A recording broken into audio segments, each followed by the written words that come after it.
Hello everybody and welcome to the Daily Review, episode number 284 for Sunday, January 17th, 2010. Oh yeah, what condition my condition was in. And the film I'm going to be reviewing for you guys today is one I'm very excited to talk about. I actually got to go last night to a double feature screening of Crazy Heart and the film I'm going to be reviewing today for you guys, The Big Lebowski. And Jeff Bridges was there. You can see this picture here, maybe. And it was just fantastic. I mean, there were so many people. It was sold out, packed theater. Everybody was ready to see Crazy Heart. A lot of people hadn't seen it before. Most of the people there had seen The Big Lebowski, and it was a delight to say the least. But The Big Lebowski is written and directed by the Coen brothers, Joel and Ethan Coen, and it stars Jeff Bridges, John Goodman, Steve Buscemi, and Julianne Moore, and a very small but important part from Sam Elliott and John Turturro.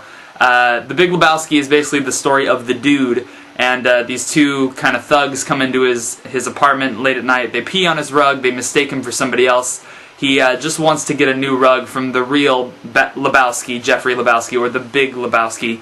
He gets a rug, and he ends up getting caught in this kidnapping sort of a thing where he has to, drop off money, and it basically just snowballs into one huge thing. Basically what the Coen brothers do best, which is take something very simple and make it humongously complicated.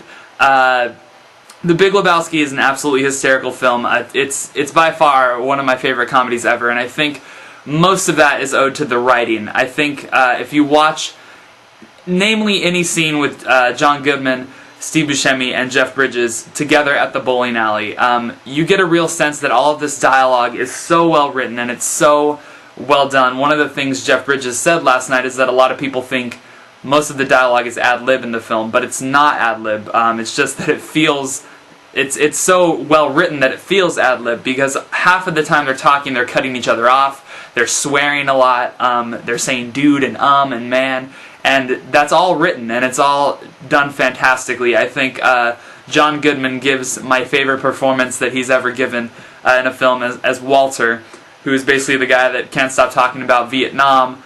He takes care of his wife's Pomeranian. It's absolutely hysterical. John Turturro plays a character named Jesus, who is by far the one character in the film that got the most applause when he showed up on screen. He wears kind of like a purple bowling outfit.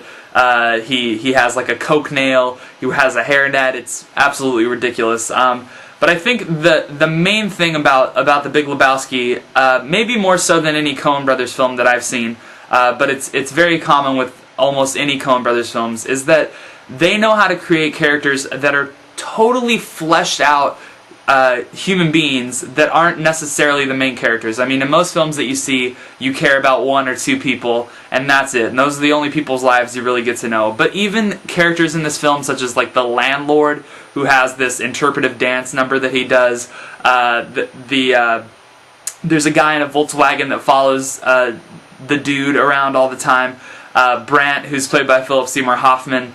All of these small minor roles feel like humongously fleshed out people, and I owe all of that to the writing by the Coen brothers, because it's so well done. I don't think I've ever seen another film where the characterization across the board is completely well done.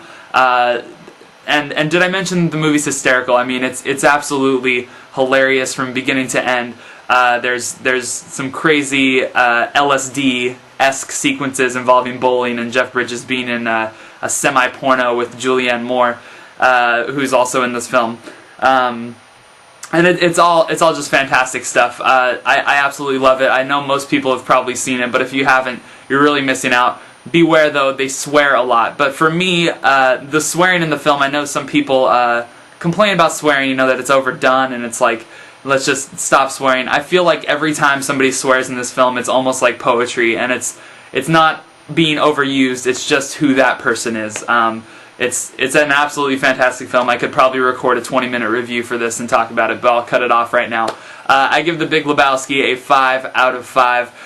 The dude abides. I will see you guys tomorrow.